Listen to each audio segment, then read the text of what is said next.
Oi, pessoal do YouTube! Hoje vou corrigir todas as questões de física da primeira fase do vestibular Unicamp 2021. Foram 2 provas, então fiquem até o final para não perder nenhuma questão. Aproveita e já deixa o like, se inscreve no canal e ativa o sininho para não perder outros conteúdos da Unicamp. Ao passar pelo sensor magnético, a velocidade linear de um ponto de uma fita cassete é v igual a 0,045 metros por segundo. Depois de passar pelo sensor, a fita é enrolada em uma bobina circular de diâmetro d igual a 6 centímetros. Em quanto tempo a bobina completa uma volta? Bom, pessoal, o que está acontecendo nesse exercício? Você tem uma bobina e uma fita cassete que vai ser enrolada nessa bobina, tá? E aí você tem um ponto nessa fita cassete e esse ponto é onde está sendo medido, tá bom? A partir desse ponto, a gente está medindo a velocidade e a gente vai medir a distância que essa fita vai andar. Então, é o seguinte, esse ponto está andando aqui, e aí ele passa por um sensor e ele vai andar a volta toda da bobina, tá? Até chegar nesse ponto de novo, porque a fita está enrolando, certo? Então, o que ele quer saber? Em quanto tempo a bobina completa uma volta? Qual é a distância de uma volta de um círculo? É a circunferência, tá? Então, o nosso ΔS vai ser 2πr, que é o raio, né? Só que a gente tem o diâmetro, então a gente pode escrever isso aqui como 2πd sobre 2. Diâmetro sobre 2 é o raio. Cancela esse 2 com esse 2 e a gente tem o nosso ΔS, πd. No começo lá das questões de física, ele dizia que toda vez que a gente tiver π, a gente vai usar 3. Então, vai ser 3 vezes o diâmetro, que é 6 centímetros. Então, a gente vai ter um ΔS de 18 centímetros. Bom, agora vamos ver a nossa velocidade, ó. Ela está em metros por segundo. A gente precisa transformar isso em centímetros por segundo. Então, como é que faz? 0,045 metro por segundo, a gente vai ter que andar com a vírgula 2 casas para a direita. Isso vai ficar 4,5 centímetros por segundo. É só multiplicar por 100 aqui, né? E a gente transforma em centímetros, tá bom? Bom, agora a gente pode dividir os dois. Então, fica V igual a ΔS sobre ΔT. O que eu quero é o ΔT. Ele perguntou para mim em quanto tempo a bobina completa uma volta. Então, eu vou passar o V para baixo e o T para cima. Eu vou ficar com ΔT igual a ΔS dividido por V. ΔT é igual a ΔS, que é 18 centímetros, dividido pela velocidade de 4,5 centímetros por segundo. O nosso ΔT vai ser igual a... Bom, observem aqui, ó. 18 dividido por 4,5. Que conta chata, né? Não, não é chata, não. Olha só. 4,5 é metade de 9, certo? Se 18 dividido por 9 dá 2, 18 dividido pela metade de 9, que é 4,5, vai dar 4, tá? Então, a gente pode dizer que 4 vezes 4,5 é igual a 18, tá bom? O que eu pensei? Eu pensei o seguinte, ó. 2 vezes 9 é igual a 18. Só que 9 é igual a 2 vezes 4,5. Então, 2 vezes 4,5 é igual a 18. Se eu multiplicar isso daqui, eu vou chegar em 4 vezes 4,5 é igual a 18, tá? Por isso que eu cheguei nesse resultado. Então, ΔT é igual a 4, o quê? Segundos. Resposta, letra C. A figura abaixo mostra o braço de um toca-discos de vinil. Nela são indicadas, nos seus respectivos pontos de atuação, as seguintes forças: peso do braço, PB, peso do contrapeso, PC, e força normal aplicada pelo suporte do braço, N. Para que o braço fique em equilíbrio, é necessário que a soma dos torques seja igual a zero.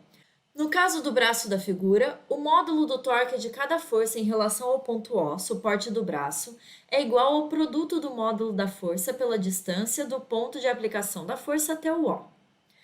Adote torque positivo para forças que tendem a acelerar o braço no sentido horário e torque negativo para o sentido anti-horário, sendo PC igual a 1,5 N, PB igual a 0,3 N e N igual a 1,8 N, qual deve ser a distância D do contrapeso ao ponto O para que o braço fique em equilíbrio? Bom, ele falou um texto gigante aqui e ele só quer saber qual que é a distância D para que esse braço fique parado, tá bom? Então, vamos fazer um desenho aqui esquemático que vai ser mais simples de entender. Aqui é o nosso ponto O, aqui a gente tem PC igual a 1,5 Newton. Aqui a gente tem PB igual a 0,3 Newton. E aqui a gente tem N igual a 1,8 Newton. Essa distância aqui é a distância que a gente está procurando, D. E essa outra distância aqui, que é a distância do braço ao ponto O, a gente tem 12 centímetros, tá aqui, ó. Muito bem. O que ele está falando de torque positivo e negativo, né? Ele falou que se a força tende a girar o braço no sentido horário, o torque é positivo, tá? Então, o PC quer girar o braço no sentido horário, no sentido do relógio, tá? Então, o torque aqui é positivo.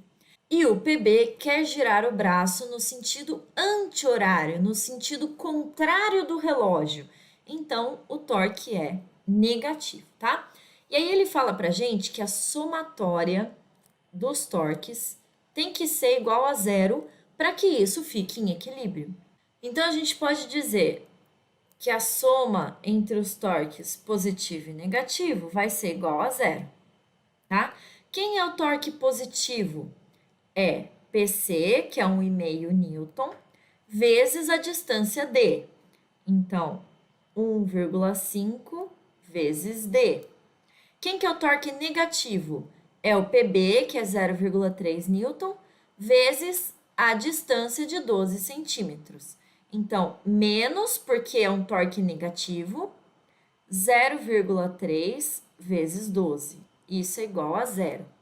Bom, vamos isolar o D, né? Então, eu vou ficar com 1,5 D igual a 0,3 vezes 12. Passei para lá essa parte aqui, ela ficou positiva, tá? Observem, desse lado aqui eu tenho torque positivo e desse lado aqui eu tenho torque negativo, tá? Então, bastava igualar os torques de cada lado para que a gente conseguisse obter o D, tá bom? Igualar os torques é o mesmo que dizer que a soma deles é igual a zero, tá bom? Então, vamos isolar o D.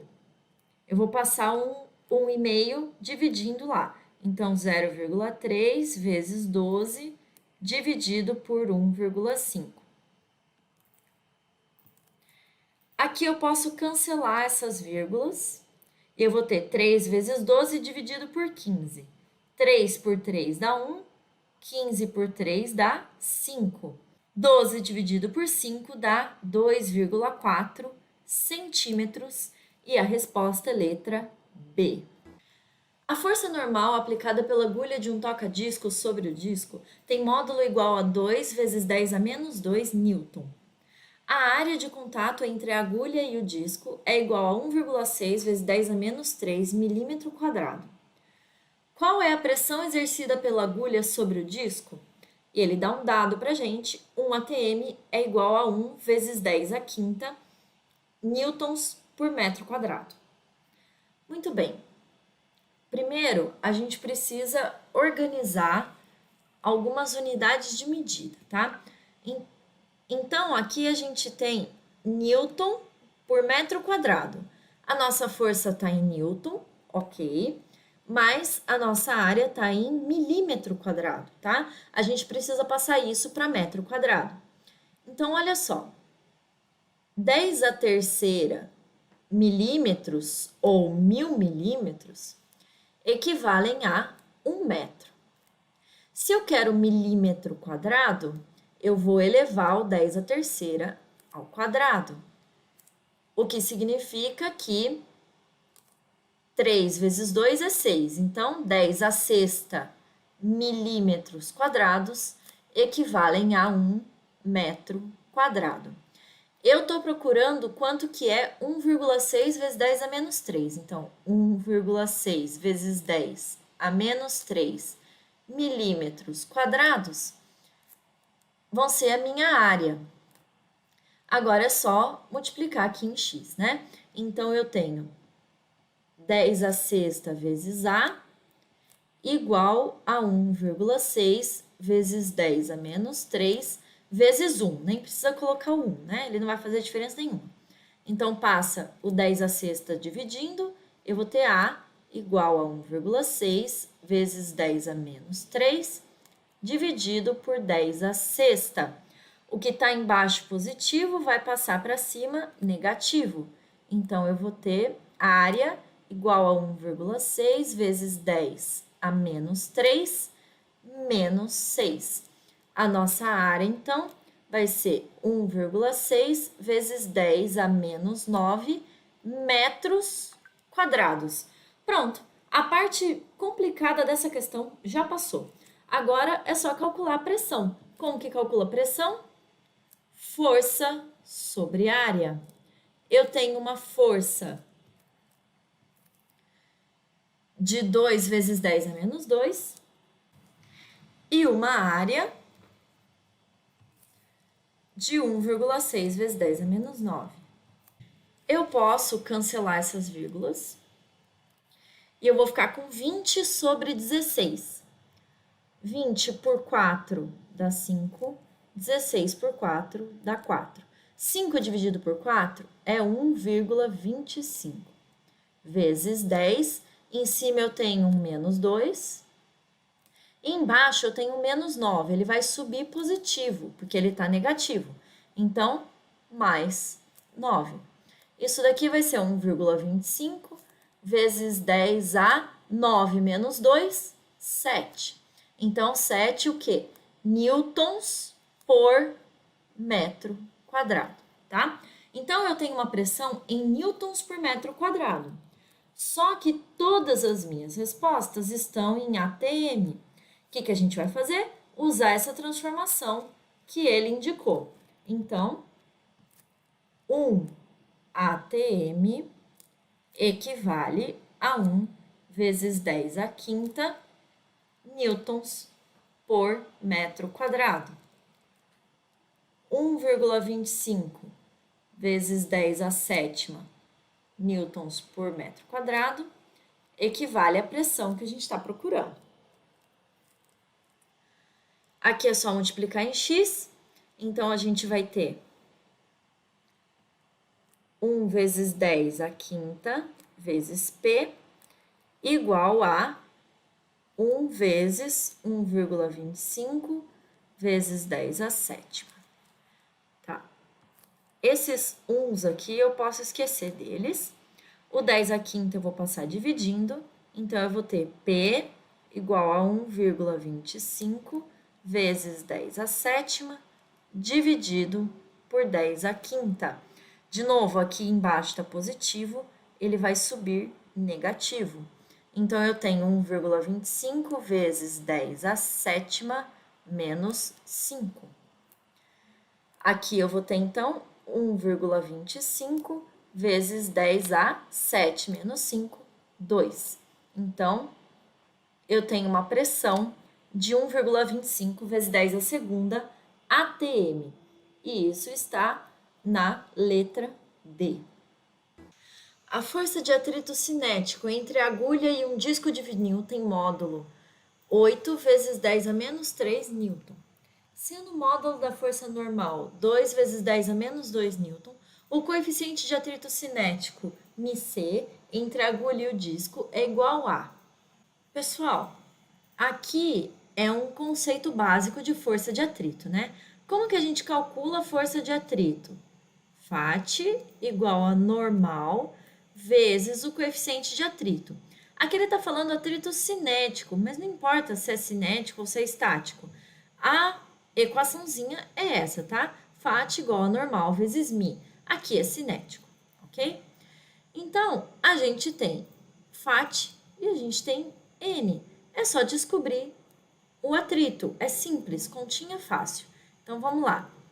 8 vezes 10 a menos 3, que é a força de atrito, é igual a 2 vezes 10 a menos 2, que é a força normal, vezes o coeficiente de atrito.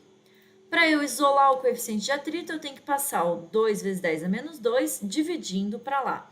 Então, eu vou ter μc igual a 8 vezes 10 a menos 3 dividido por 2 vezes 10 a menos 2. Aqui a gente pode cancelar o 2, fica 1, e 8 por 2 dá 4. Então, a gente vai ter 4 vezes 10 a menos 3. Esse menos 2 está negativo, ele sobe positivo. Então, vai ser menos 3 mais 2. Isso significa que o nosso coeficiente de atrito é 4 vezes 10 a menos 1, o que está na letra C. Em fevereiro de 2020, a estação meteorológica de Key West, na Flórida, registrou uma revoada de pássaros migrantes que se assemelhava a uma grande tempestade. Considere uma nuvem de pássaros de forma cilíndrica de raio R0 igual a 145 mil metros e altura H igual a 100 metros. E densidade de pássaros, dP, igual a 6 vezes 10 a menos 7 pássaros por metro cúbico. Supõe ainda que cada pássaro tenha massa mp de meio quilograma e velocidade v0 de 20 metros por segundo, todos voando na mesma direção e sentido. Assim, a energia cinética da revoada de pássaros é igual a... Esse exercício só tem um monte de continha chata, mas ele é simples. Olha só. A primeira coisa que a gente precisa entender é o seguinte. Ele fala que todos os pássaros estão voando na mesma direção e sentido. Isso é importante, porque ele fala que a velocidade de cada pássaro é 20 metros por segundo.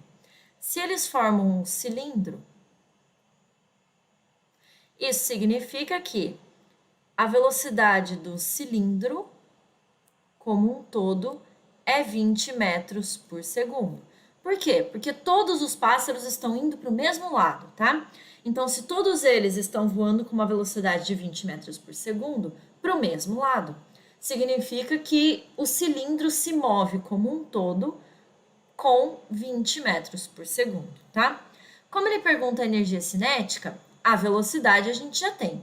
Falta o quê? Falta a massa, né? Porque a gente precisa de massa e velocidade para encontrar a energia cinética. A massa é que é mais complicado de achar. Por quê? Porque ele dá para a gente as medidas do cilindro, R e H, e ele dá para a gente a densidade de pássaros por metro cúbico. Então, o que a gente precisa fazer? Calcular o volume do cilindro, depois multiplicar pela densidade para encontrar o número de pássaros e, por fim, multiplicar pela massa unitária para encontrar a massa total. Vai ser mais simples do que parece. Então, primeiro vamos calcular o volume do cilindro. Como que é volume? Π R ao quadrado H. Esse número aqui é um número muito chato, então eu vou transformar ele em notação científica para ficar mais fácil. 1,45, quantas casas eu andei? 1, 2, 3, 4, 5. Então, vezes 10 a quinta metros. É o mesmo número, eu só escrevi em notação científica para facilitar a coisa, tá? Aqui também eu vou escrever em notação científica 10 a segunda metros. Tá, Então, vamos substituir. O π a gente sabe que é 3, o r é 1,45 vezes 10 à quinta ao quadrado, e o h é 10 ao quadrado. Eu não vou fazer essa conta, eu só vou simplificar algumas coisas, tá? Por quê? Porque essa conta não é a final, então eu não vou ficar perdendo tempo aqui. Pode ser que no final eu consiga cortar alguma coisa, tá? Então, eu só vou distribuir aqui o quadrado, eu vou ficar com 3 vezes 1,45 ao quadrado, vezes 5 vezes 2 é 10, então 10 à décima vezes 10 à segunda. Isso daqui vai dar pra gente 3 vezes 1,45 ao quadrado, vezes 10 mais 2, 12. Então, 10 a 12. Muito bem. Agora, o que a gente precisa fazer? Para encontrar o número de pássaros nessa revoada, a gente precisa multiplicar a densidade pelo volume. Se ele é por metro cúbico, quando eu multiplicar aqui pelo volume, esse metro cúbico vai sumir e eu vou ter a quantidade de pássaros na revoada, tá? Então, isso aqui vai ser igual a 6 vezes 10 a menos 7, vezes 3, vezes 1,45 ao quadrado, vezes 10 elevado a 12. Aqui eu vou multiplicar 6 vezes 3, 18, vezes 1,45 ao quadrado, menos 7 mais 12 dá 5, então 10 à quinta. Esse daqui é o meu número de pássaros, tá? Agora, eu quero saber a massa total dos pássaros. O que eu faço? Eu multiplico a massa de um pássaro, que é meio quilo, pelo número de pássaros. Então, esse número aqui eu também vou escrever em notação científica, 5 vezes 10 a menos 1 quilograma. Então, vou ficar aqui com 5 vezes 10 a menos 1, vezes 18, vezes 1,45 ao quadrado, vezes 10 à quinta. Qual que é a massa total, então? Vamos agrupar todos os números, 5 vezes 18 vezes 1,45 ao quadrado, e aqui eu tenho as potências, né? Então, menos 1 mais 5 dá 4, então 10 à quarta. Agora, finalmente, eu vou poder calcular a energia cinética. Então, energia cinética vai ser igual a massa total de pássaros vezes a velocidade da revoada ao quadrado dividido por 2. Lembra que a velocidade da revoada é igual à velocidade de cada pássaro. Isso a gente já viu aqui, tá? Então, a gente vai ter a massa, que é esse número gigante aqui. Então, 5 vezes 18 vezes 1,45 ao quadrado vezes 10 à quarta. A velocidade, que é 20 ao quadrado, tudo isso dividido por 2. 20 ao quadrado é 400. 400 pode ser escrito como 4 vezes 10 à segunda. Então, energia cinética vai ser... Já vamos cancelar esse 2 aqui, né? Aqui por 2 dá 1, por 2 dá 9.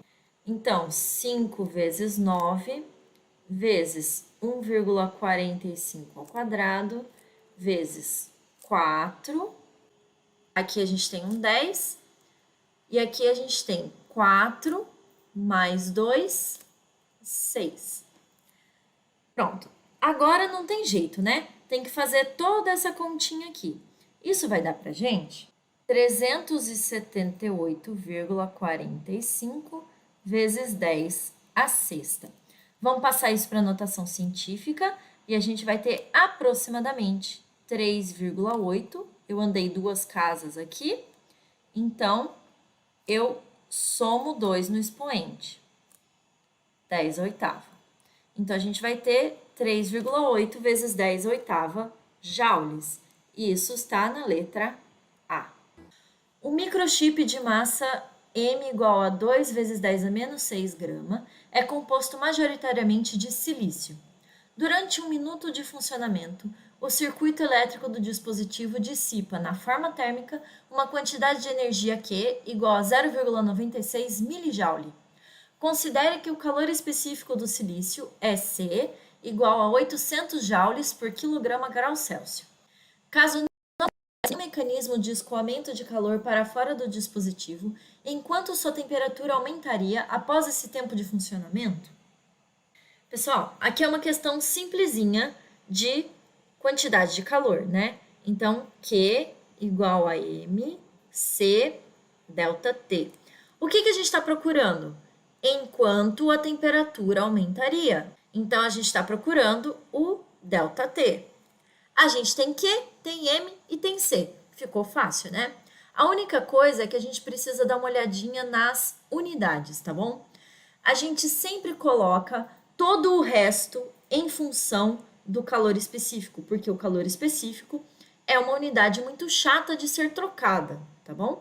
Então, a gente sempre vai acertar massa, energia e temperatura de acordo com a unidade do calor específico. Aqui a gente tem joule, quilograma e grau Celsius. Grau Celsius não importa agora, vai ser o resultado, né? A nossa resposta vai sair em grau Celsius. Tudo bem, porque as nossas respostas estão todas em grau Celsius, tá? Então não tem problema. Agora aqui, a nossa energia está em joule e ele deu pra gente milijoule. Então como que a gente faz?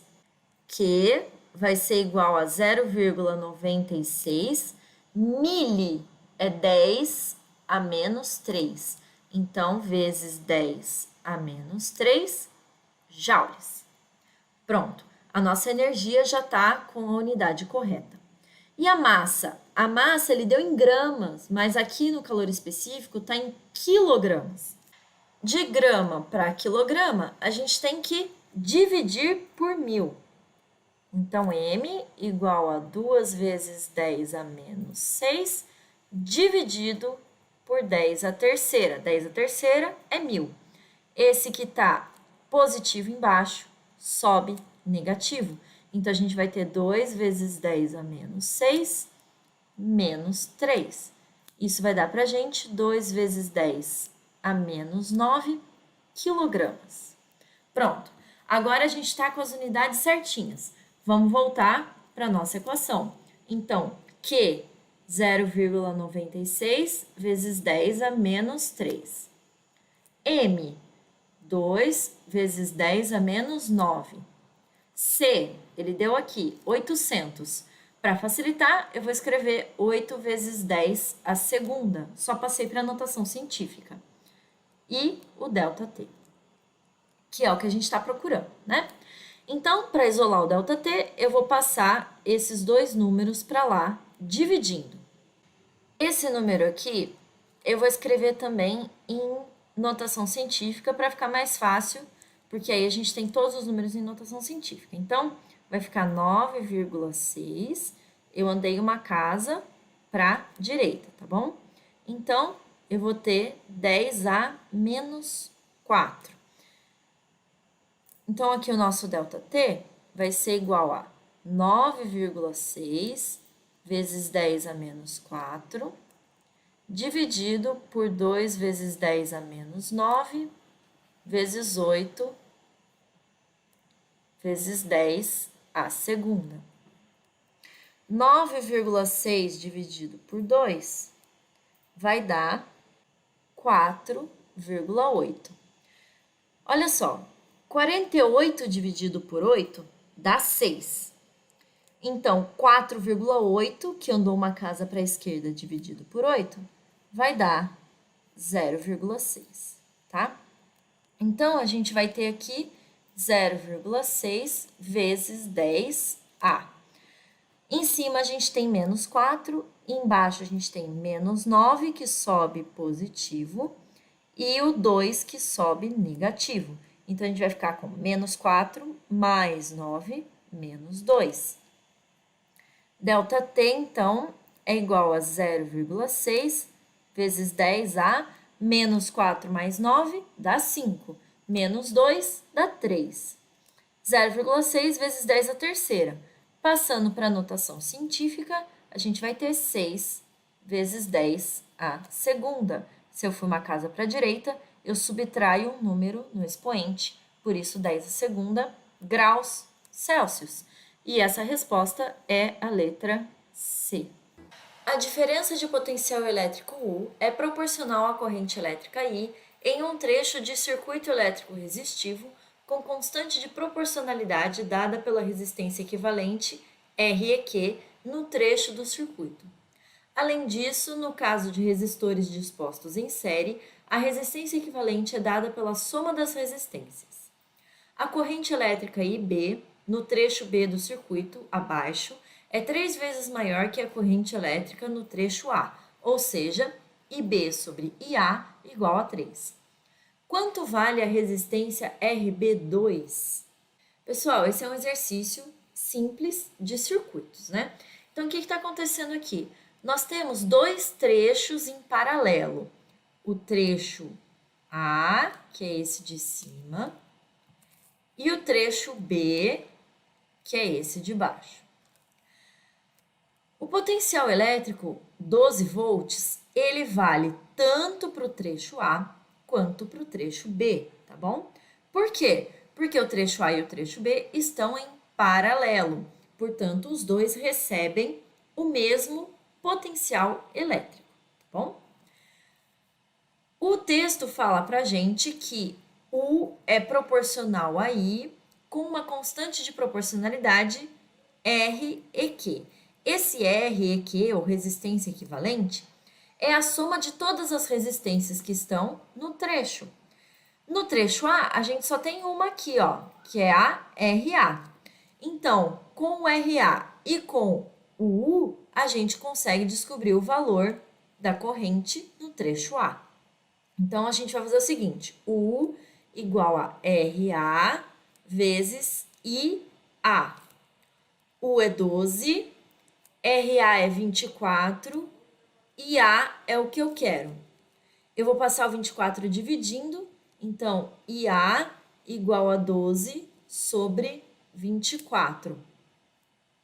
Por 12 dá 1, por 12 dá 2, IA é igual a meio ampere. Beleza. Agora, a gente consegue descobrir a corrente IB, porque a gente tem uma relação entre IB e IA. Então, IB dividido por IA é igual a 3. IB, que é o que eu quero, é igual a 3 vezes, eu vou passar o IA multiplicando lá, né? Só que qual é o valor dele? Meio. Então, 3 vezes meio. IB vale 3 sobre 2 ampere. Muito bem. A gente tem o valor de IB. Agora, a gente consegue descobrir o valor da resistência equivalente, tá? Então, a gente vai fazer o seguinte, U é igual a resistência equivalente no trecho B vezes IB. U é 12, a resistência equivalente no trecho B é o que eu quero, IB é 3 meios. A resistência equivalente vai ser igual. Eu vou passar o 2 que está dividindo, eu vou passar multiplicando, e o 3 que está multiplicando, eu vou passar dividindo. Então, eu vou ficar com 12 vezes 2 dividido por 3. Por 3 dá 1, por 3 dá 4, 4 vezes 2, 8 ohms. Então, a resistência equivalente vale 8 ohms. Só que a resistência equivalente é igual a RB1 mais RB2. Olha só, aqui no enunciado ele fala que resistência equivalente é igual à soma de R1 mais R2 mais tananana, quantas tiverem em série. No trecho B, a gente tem duas resistências em série, RB1 e RB2, tá? Então, eu coloquei aqui, ó, RB1 mais RB2. Isso daqui vai ser igual a 8. 8 porque é o valor da resistência equivalente que a gente encontrou aqui em cima. RB1 eu tenho o valor, vale 6. Então, é só eu substituir aqui. 6 mais RB2, que é o que eu estou procurando, igual a 8. Eu passo 6 para lá subtraindo, eu vou ter RB2 igual a 8 menos 6, que é 2 ohms. E isso está na resposta A. Um dos fatores que determinam a capacidade de armazenamento de dados nos discos laser é o comprimento de onda do laser usado para gravação e leitura. Ver figura abaixo. Isto porque o diâmetro D do feixe laser no ponto de leitura do disco é diretamente proporcional ao comprimento de onda lambda. No caso do Blu-ray, usa-se um comprimento de onda na faixa azul, daí o nome em inglês, que é menor que o do CD e o do DVD. As lentes usadas no leitor de Blu-ray são tais que vale a relação diâmetro do Blu-ray aproximadamente 1,2 vezes lambda do Blu-ray. A partir das informações da figura, conclui-se que a frequência do laser usado no leitor Blu-ray é. Esse exercício, a gente tinha que saber um dado de cabeça já, tá? E eu vou daqui a pouco falar qual é o dado. Antes, vamos entender o que está acontecendo. Olha só, o CD tem um diâmetro, que é dessa bolinha aqui que está no meio, de 1.600 nanômetros, tá? E ele tem um certo lambda. Esse lambda é maior que o lambda do DVD. Por quê? Porque o diâmetro, esse diâmetro aqui do DVD é menor, ó, 1.100 nanômetros. E o diâmetro do Blu-ray é menor ainda, ó, 480 nanômetros. Então, o comprimento de onda do Blu-ray é o menor dos três. É isso que está falando essa figura, tá? Mas o importante para a gente aqui é o seguinte, essa relação aqui, ó, dBr é igual a 1,2 vezes lambda BR. Por que que essa informação é importante? Porque com ela a gente pode encontrar o lambda, tá? E ele está pedindo o quê? Está pedindo frequência. Frequência não é V igual a lambda F? Então, se a gente tiver o lambda e o V, a gente consegue encontrar a frequência, tá? Então, vamos calcular o lambda. A gente tem um diâmetro de 480 nanômetros. Só que as nossas respostas estão em hertz. Hertz é uma unidade de medida do Sistema Internacional de Unidades. Portanto, a gente tem que transformar nanômetro em metro. Isso é muito fácil. Nano é 10 a menos 9. Então, o nosso valor vai ser 480 vezes 10 a menos 9 metros. Simples assim. Então, vamos substituir esse valor. Mas antes eu vou escrever isso em notação científica para ficar mais fácil. Então, eu vou andar 2 casas para a esquerda, 4,8, e eu somo 2 números aqui no expoente. Então, eu vou ficar com 10 a menos 7 metros. Muito bem. Então, vamos lá. 4,8 vezes 10 a menos 7 igual a 1,2 vezes o lambda BR. Eu quero o lambda, então eu vou passar o 1,2 dividindo. Lambda BR igual a 4,8 vezes 10 a menos 7 dividido por 1,2. Aqui eu posso esquecer essa vírgula e essa.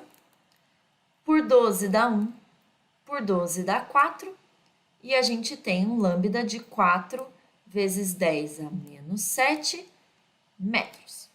Muito bem, eu tenho lambda, eu preciso da velocidade. Aí é que tá. Esse dado que eu falei que a gente tinha que levar na cabeça, e é um dado que todo mundo sabe, é a velocidade da luz, tá? Aqui no enunciado, Ele está falando de feixe laser, de comprimento de onda na faixa azul. Portanto, ele está falando de onda eletromagnética. E a velocidade da onda eletromagnética todo mundo sabe. V igual a 3 vezes 10 à oitava metros por segundo, tá? Então, a gente vai fazer aqui, ó, 3 vezes 10 à oitava igual a 4 vezes 10 a menos 7 vezes F, que é o que eu estou procurando. Para isolar o F, eu passo 4 vezes 10 a menos 7 dividindo do outro lado. Então, eu vou ter 3 vezes 10 à oitava dividido por 4 vezes 10 a menos 7. 3 dividido por 4 dá 0,75 vezes 10 elevado a quanto? Olha, o menos 7 está aqui embaixo, ele está negativo. Ele vai passar para cima positivo. Então, eu vou ter 8 mais 7. Isso vai dar para a gente 0,75 vezes 10 elevado a 15. Eu vou escrever em notação científica, então vai ficar 7,5. Como eu andei uma casa para a direita, eu subtraio um número do expoente e eu vou ficar com 10 elevado a 14 Hz. Então, a minha resposta, 7,5 vezes 10 elevado a 14 Hz. E isso está na letra D. Recentemente, uma equipe internacional de cientistas detectou a explosão de uma estrela conhecida como SN 2016 APS, que teria sido a explosão de supernova mais brilhante já registrada. A SN 2016 APS dista da Terra 4 bilhões de anos-luz, enquanto a supernova DES 16C2NM, localizada a 10,5 bilhões de anos-luz de distância da Terra, é a mais distante já descoberta. Considere que uma explosão das duas supernovas ocorra simultaneamente. Quando o sinal luminoso da explosão da supernova mais próxima for detectado na Terra, a radiação luminosa da supernova DES 16C2NM estará a uma distância da Terra aproximadamente igual a... Pessoal, aqui é continha simples de velocidade média, tá? Então, o que a gente vai fazer? A gente vai calcular a distância que a primeira supernova está da Terra e a distância que a segunda supernova está da Terra. Como a explosão ocorre ao mesmo tempo, né? As duas explodem no mesmo instante, é só a gente subtrair uma distância da outra e a gente sabe qual distância a supernova mais longe ainda vai ter que percorrer, tá bom? Eu vou fazer a questão, vai ficar mais simples. Só um detalhe antes. Quando ele fala em ano-luz, é uma medida de distância, tá? É a distância que a luz percorre em um ano, tá bom? Com essa velocidade aqui, ó, 3 vezes 10 oitava metros por segundo. Então, como que a gente vai fazer para descobrir a que distância está a primeira supernova, né? Então, vamos colocar aqui, ó, SN 2016 APS. A velocidade da emissão de luz, né, é 3 vezes 10 à oitava. A distância é o que a gente está procurando. Quando ele fala 4 bilhões de anos-luz, ele está dizendo que é a distância que a luz percorre em 4 bilhões de anos, tá? Ele deu aqui embaixo um dado para a gente, ó. Um ano tem 3 vezes 10 à sétima segundos. Então, aqui no lugar do tempo, a gente vai colocar 4 vezes 10 à nona, 10 à nona, bilhão. Então, 4 bilhões é 4 vezes 10 à nona, vezes 3 vezes 10 à sétima. Por quê? Porque 4 bilhões de anos vezes o tempo em segundos em um ano, eu vou ter o tempo em segundos em 4 bilhões de anos. Assim, eu consigo encontrar a distância a que essa supernova aqui, ó, está da Terra, tá bom? Então, o que que eu vou fazer? Eu vou passar esse número aqui multiplicando lá. Então, eu vou ter 3 vezes 3 vezes 4 vezes 10A, 8 mais 9 mais 7 é 24, tá bom? Então, 3 vezes 3 dá 9, vezes 4 dá 36. Então, o nosso ΔS vai ser 36 vezes 10 a 24 metros. Muito bem. E a outra supernova? Tá a que distância? Então, agora vamos ver a DES 16 C2NM. A velocidade é a mesma, que é a velocidade da luz. A distância é o que eu quero saber. E o ΔT, a gente vai usar a mesma lógica que a gente usou para a supernova anterior. Então, ela está falando aqui, ó, que a luz que sai da supernova demora 10,5 bilhões de anos para percorrer a distância até a Terra, tá bom? Então, aqui a gente vai colocar 10,5 vezes 10 a nona, porque é bilhão, bilhão é 10 a nona, vezes a quantidade de segundos em um ano, tá? Então, 3 vezes 10 a sétima segundos. Por que que a gente tem que transformar ano em segundo? Porque a nossa velocidade está em metros por segundo.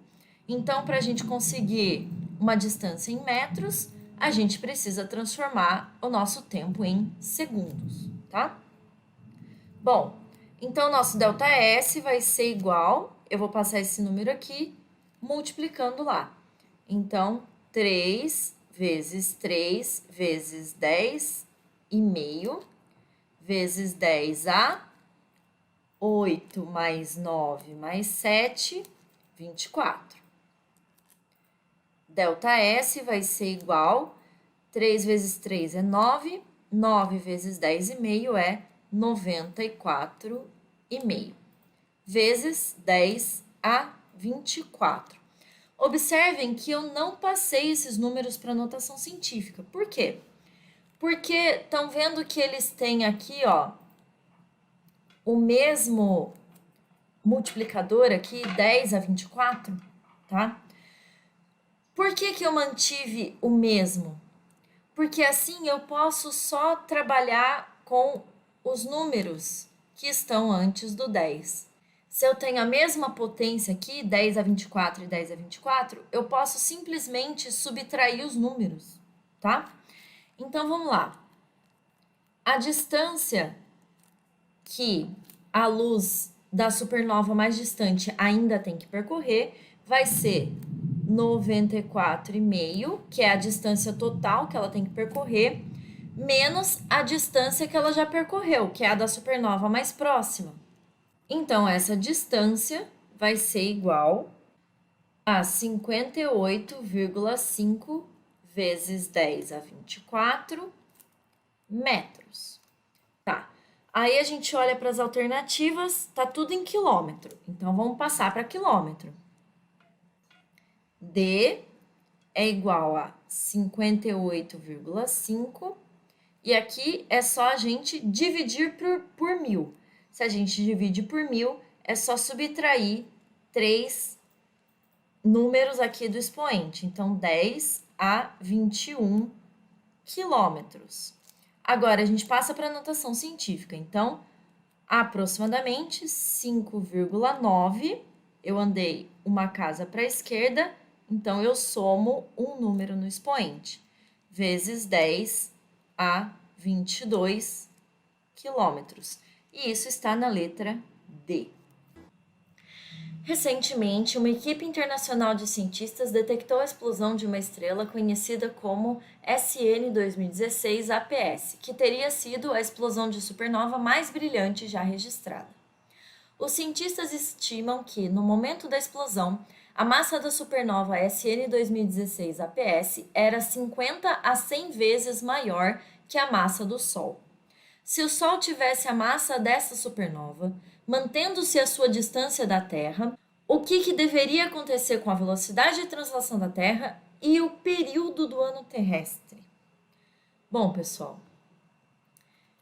a velocidade orbital, que é a velocidade da Terra em torno do Sol, depende da constante gravitacional, da massa do Sol e da distância entre a Terra e o Sol, tá bom? O que ele está falando aqui? Ele está perguntando o que aconteceria se o Sol tivesse uma massa maior, né? Igual a da supernova, que é 50 a 100 vezes maior que a massa do Sol. Então, olha só, se a massa do Sol aumenta, a velocidade orbital da Terra aumenta, ok?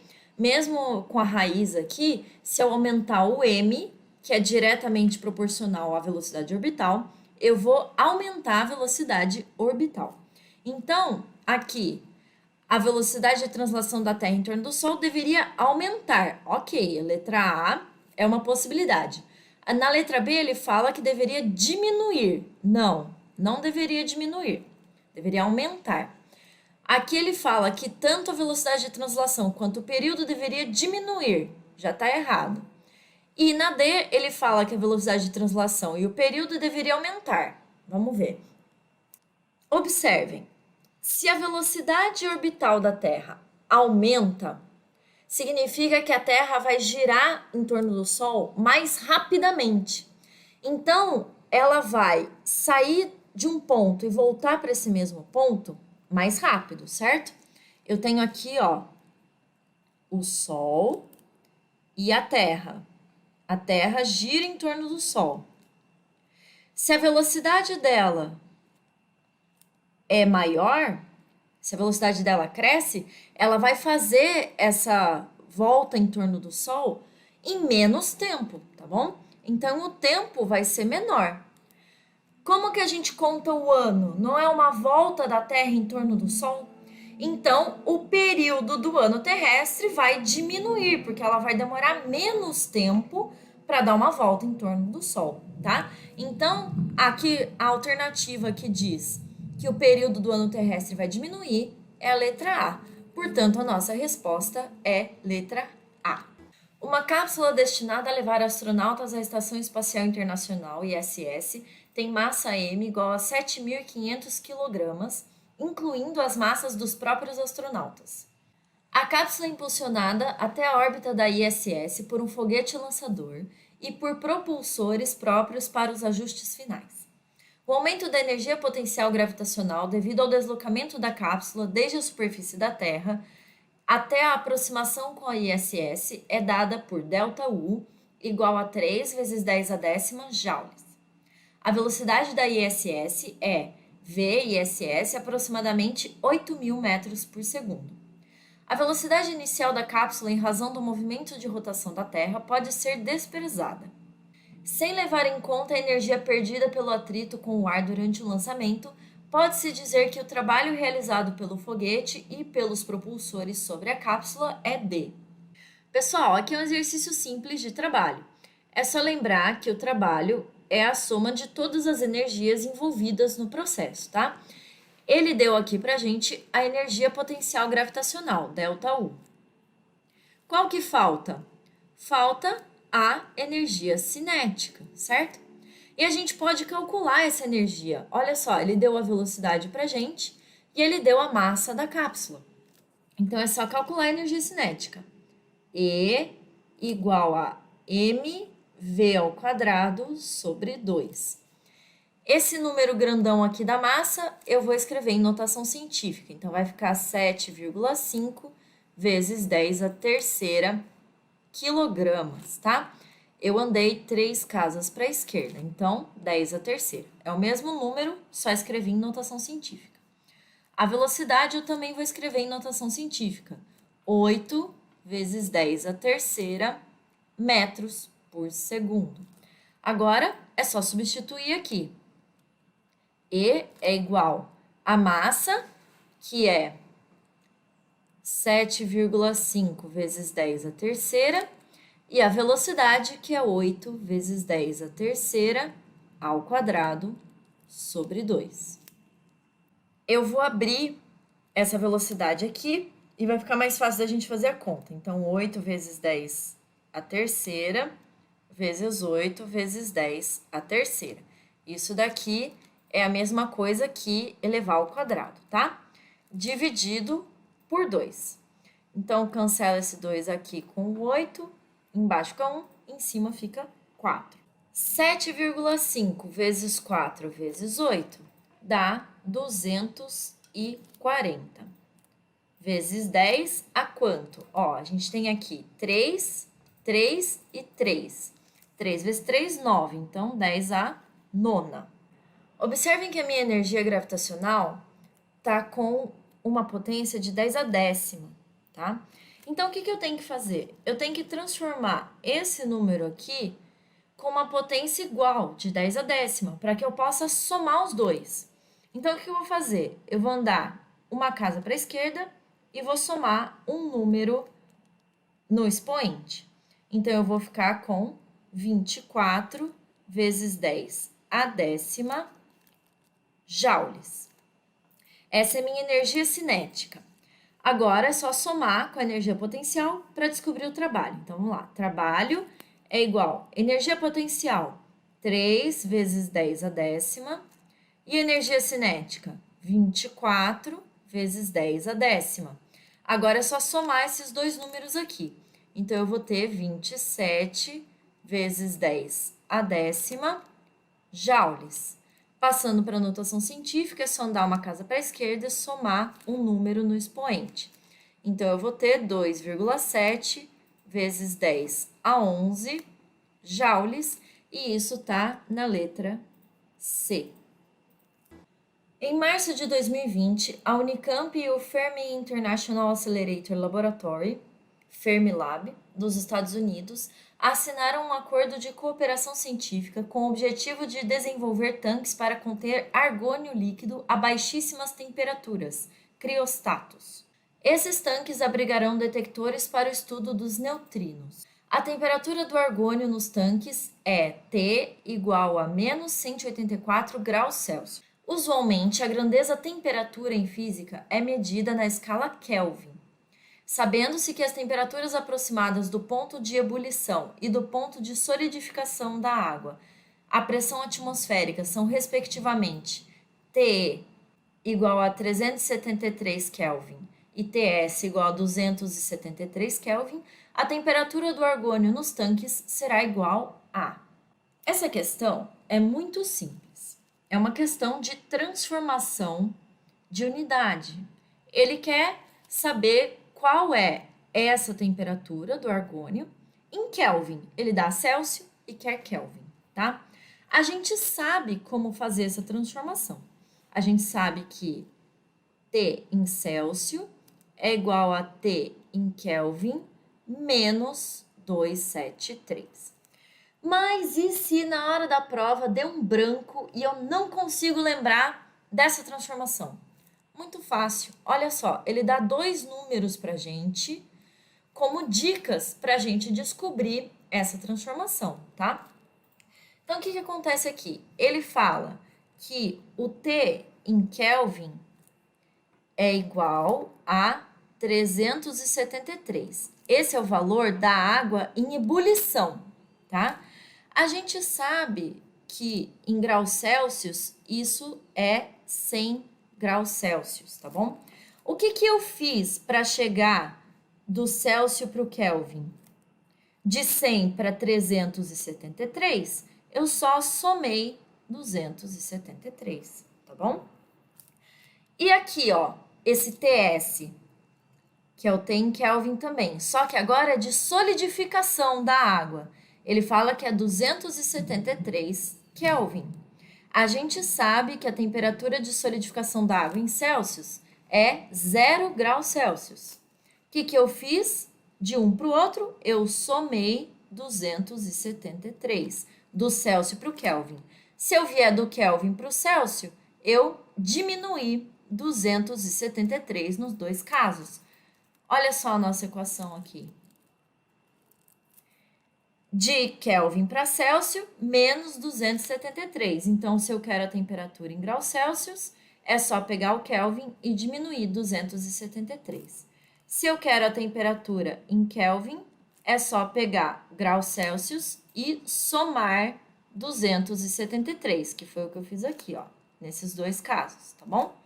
Ele deu pra gente a temperatura em Celsius e pediu em Kelvin. Então, eu vou usar essa segunda aqui, ó. A temperatura em Kelvin é igual a menos 184 mais 273. Isso vai dar pra gente 89 Kelvin e a resposta é letra B. Em março de 2020, a Unicamp e o Fermi National Accelerator Laboratory, Fermilab, dos Estados Unidos, assinaram um acordo de cooperação científica com o objetivo de desenvolver tanques para conter argônio líquido a baixíssimas temperaturas, criostatos. Esses tanques abrigarão detectores para o estudo dos neutrinos. A pressão exercida na base de certo tanque do Fermilab pela coluna de argônio líquido no seu interior é P igual a 5,6 vezes 10 a quarta newtons por metro quadrado. A densidade do argônio líquido no tanque é D igual a 1.400 kg por metro cúbico. Assim, a altura do tanque será D. Aqui, pessoal, a gente precisa entender o que ele está falando. Nós temos aqui um tanque e ele fala que a pressão na base do tanque é 5,6 vezes 10 a quarta newtons por metro quadrado. O que causa essa pressão na base do tanque? Um líquido que está aqui dentro. Quem que é esse líquido? O argônio. Ele dá pra gente a densidade do argônio e pergunta a altura do tanque. Mas o que uma coisa tem a ver com a outra, né? Bom, vamos lembrar o que é densidade. Densidade é igual a massa sobre volume. Massa de quem? Do argônio. E volume de quem? Se o argônio é líquido, o argônio assume o volume da coisa que ele está dentro, certo? No caso, o tanque. Agora a gente consegue achar a altura. Olha só. Densidade é igual a massa sobre... O que é volume? Área vezes altura, tá bom? Então, a gente consegue encontrar a altura a partir daqui. Só que a gente só tem a densidade, a gente não tem massa e não tem área. Vamos trabalhar com o outro dado que ele dá pra gente, que é pressão. Pressão é força sobre área. Mas o que é força? Força, nesse caso aqui, é o peso do líquido. Peso é M vezes G. Então, vamos colocar aqui a nossa massa em função da força e da gravidade. M igual a F sobre G. Agora, a gente tem uma relação entre força e massa. Vamos substituir isso aqui lá na densidade. Então, fica densidade é igual a gente coloca no lugar do M, o F sobre G. Então, força sobre área vezes gravidade vezes altura. Aqui está o nosso M, certo? Olha só o que apareceu aqui. Força sobre área. Força sobre área não é pressão? Então, a gente pode escrever a densidade igual a P sobre GH. É só a gente isolar o H agora, porque a gente tem a gravidade, que é dada lá no começo das questões, 10 metros por segundo ao quadrado. A gente tem a densidade e a gente tem a pressão. Eu passo o H multiplicando e o D dividindo. Então, eu vou ter H igual a P sobre D vezes G. Agora, é só substituir os valores. A pressão é 5,6 vezes 10 à quarta. A gravidade é 10. E a densidade, eu vou escrever em notação científica para ficar mais fácil. Então, 1,4 vezes 10 à terceira. Eu andei 3 casas para a esquerda, por isso 10 à terceira, tá? Então, 1,4 vezes 10 à terceira. Muito bem. 10 vezes 10 à terceira é 10 à quarta. Então, eu vou ficar com 5,6 vezes 10 à quarta, dividido por 1,4 vezes 10 à quarta. Vamos aos cortes. 10 à quarta com 10 à quarta. Aqui a gente pode esquecer essa vírgula. 14 por 14 dá 1, 56 por 14 dá 4. Então, a nossa altura do tanque é 4 metros, letra B. Lâmpadas de luz ultravioleta são indicadas para higienização e esterilização de objetos e ambientes em razão do seu potencial germicida. Considere uma lâmpada UV de potência P igual a 100 watts, que funcione por ΔT igual a 15 minutos durante o processo de esterilização de um objeto. A energia elétrica consumida pela lâmpada nesse processo é igual a... Bom, pessoal, aqui é aplicar o conceito de potência. Potência é igual a energia sobre tempo. Ele quer saber qual é a energia. Então, P vezes ΔT. Olha só, potência é watt. Tempo pode ser hora, tá? Então, aqui a gente vai ter watt-hora. Por que eu tô chamando atenção para isso, né? Porque as nossas respostas estão em quilowatt-hora, tá? Então, eu vou buscar uma unidade parecida com a minha resposta. Assim fica mais fácil de calcular, tá bom? Então, eu vou ter aqui energia igual a minha potência, que é 100 watts, vezes o ΔT. Ele dá um ΔT de 15 minutos, mas eu quero em horas. Então, é só dividir por 60, porque 60 minutos são 1 hora. Então, 15 dividido por 60. Agora, vamos para a parte legal, cortar as coisas, né? Então, esse zero com esse zero, 6 dividido por 3 dá 2, 15 por 3 dá 5. 2 por 2 dá 1, 10 por 2 dá 5. Então, a nossa energia vale 25 watt-hora. Só que aqui nas nossas respostas, a gente tem quilowatt. Então, é só a gente dividir essa resposta por 1000. A gente vai ter 0,025 kWh. E isso está na letra C. Lâmpadas de luz ultravioleta são indicadas para higienização e esterilização de objetos e ambientes em razão do seu potencial germicida. Em outro processo de esterilização, uma lâmpada UV de potência P igual a 60 watts funciona sob uma diferença de potencial elétrico U igual a 100 volts.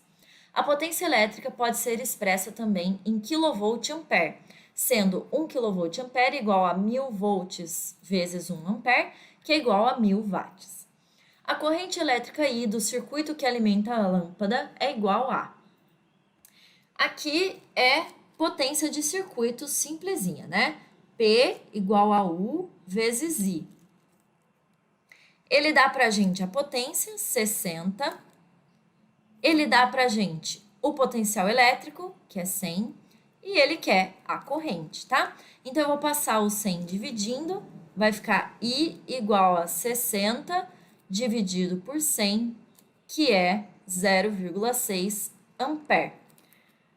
Perceberam que a gente não usou esse dado do kVA para nada? Não se assustem, tá? Às vezes, os enunciados colocam informações que não vão servir para nada. Não pensem que vocês erraram só porque vocês não usaram a informação, tá bom?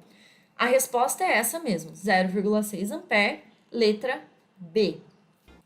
Lâmpadas de luz ultravioleta são indicadas para a higienização e esterilização de objetos e ambientes em razão do seu potencial germicida. A ação germicida da luz UV varia conforme o comprimento de onda da radiação. O gráfico a seguir mostra a eficiência germicida da luz UV em função de lambda em sua atuação durante certo tempo sobre um agente patogênico. Então, pessoal, observem que o gráfico mostra comprimento de onda lambda pela eficiência do germicida, tá? Então, eu tenho eficiência de 0% aqui, aqui eu tenho uma eficiência de 60%, aqui 100% e assim por diante, tá? Pode-se afirmar que a frequência da luz UV que gera eficiência germicida máxima nesse caso é... Como que a gente calcula a frequência? V igual a lambda F. Velocidade é a velocidade da luz, ele deu aqui pra gente. O lambda, a gente vai achar lá no gráfico.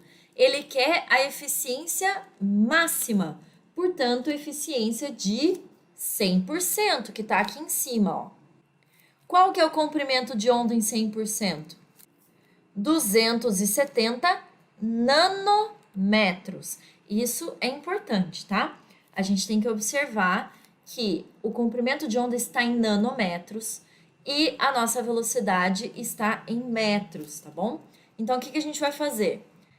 3 vezes 10 à oitava metros por segundo é igual ao lambda. O lambda é 270 nanômetros. Nano é 10 a menos 9. Então, a gente tem que colocar esse 10 a menos 9 aqui para transformar nanômetro em metro. Vezes a frequência, que é o que a gente está procurando. Então, passa esse valor aqui dividindo. F igual a 3 vezes 10 à oitava, dividido por 270 vezes 10 a menos 9.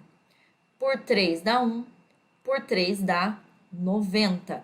27 dividido por 3 dá 9. Com 0 do 270, a gente tem 90, tá bom? Então, isso daqui vai ficar igual. O que eu vou fazer? Eu vou colocar aqui uma casa para a esquerda e vou somar um número no expoente. Então, eu vou ter 1 sobre 9 vezes 10 à oitava, dividido por 10 a menos 9 mais 1, menos 8. 1 sobre 9 é aproximadamente 0,11. E o 10 aqui, o que a gente vai fazer? Esse daqui tá negativo, ele vai subir positivo, tá? Então, eu vou ter 8 mais 8. A nossa frequência vai ser 0,11 vezes 10 a 16. Passando para a notação científica, eu vou andar uma casa para a direita, portanto, subtrair 1 do expoente. 1,1 vezes 10 a 15 Hz. E isso está na letra D.